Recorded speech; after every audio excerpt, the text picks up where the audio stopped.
आज बघत असाल 15-15 हजार रुपये वोटला वाटले गेले. या सांस्कृतिक नगरीमध्ये हे कुठल्या दिशेला चाललेले आहेत माननीय रवींद्र चव्हाण साहेब? ही भूमिका त्यांची योग्य नाहीये.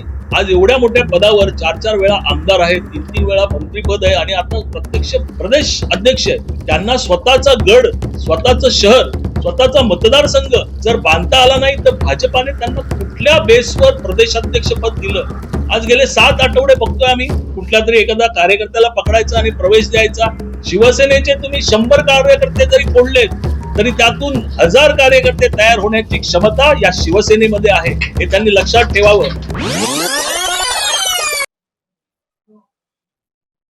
आज डोंबिवली शहरामध्ये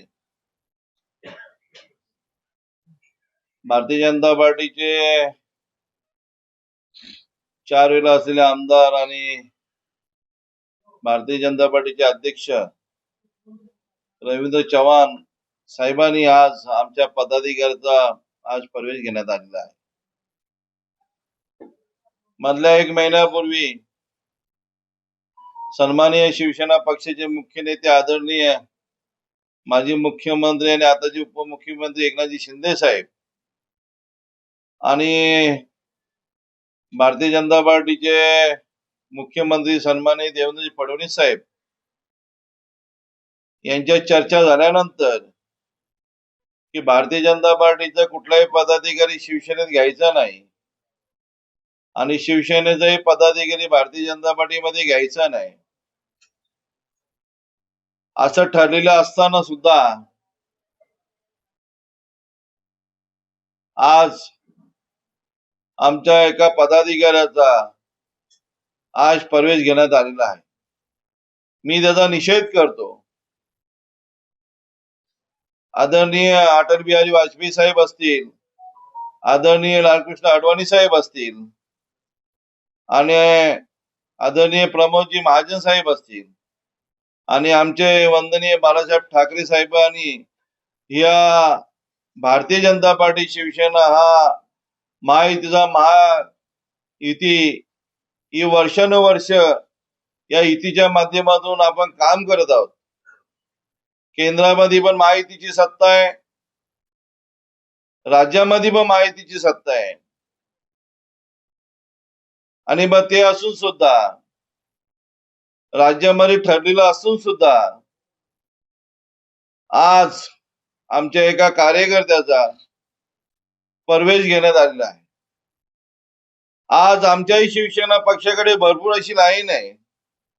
मी ती डिक्लेअर पण करू शकतो कोण कोण येणार आहेत आपल्याकडे. पण आम्ही एकदा दिलेला शब्द हा कधी न मोडणारा शिवसैनिक आहे. कारण ही वंदनीय बाळासाहेब ठाकरे साहेबांची सेना आहे. एकदा शब्द दिला म्हणजे शब्द दिला आणि इथे अनेक उमेदवार प्रचंड प्रमाणात इच्छुक आहेत शिवसेनेमध्ये.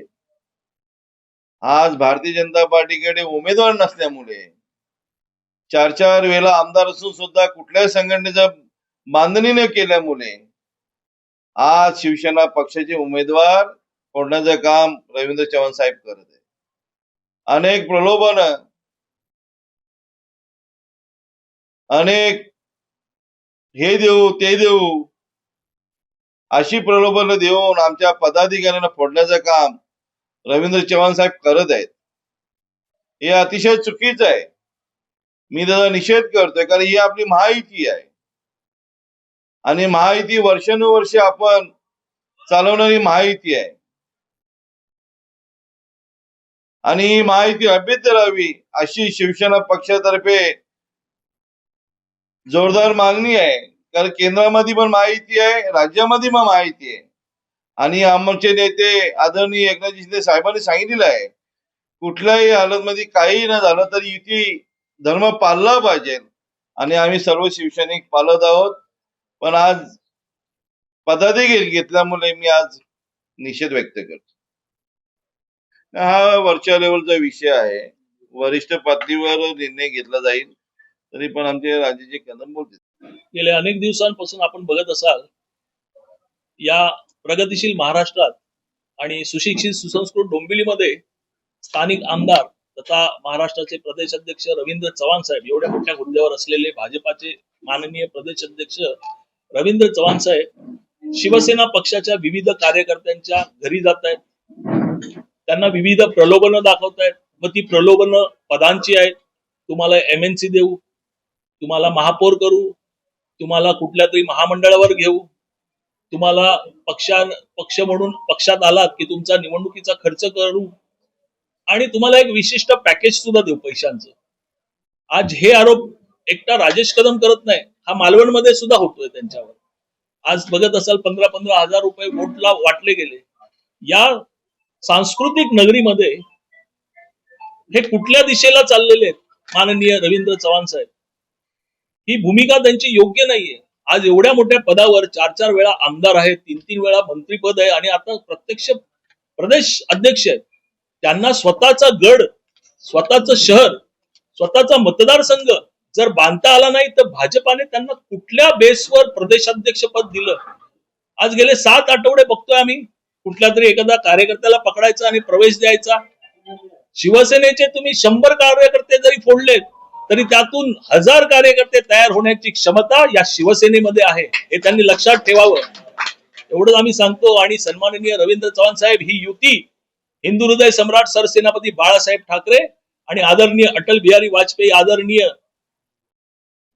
लालकृष्ण अडवाणी यांच्या विचाराने, हिंदुत्वाच्या विचाराने घडलेली ही युती आहे. आणि आता एकनाथ शिंदे साहेब आणि सन्माननीय या भारताचं कणखर नेतृत्व नरेंद्र मोदी साहेब आणि आदरणीय अमितजी शहा यांच्या माध्यमातून ही युती घडलेली आहे. एवढं लक्षात ठेवा आणि ही युती अभेद्य राहण्यासाठी काम करा.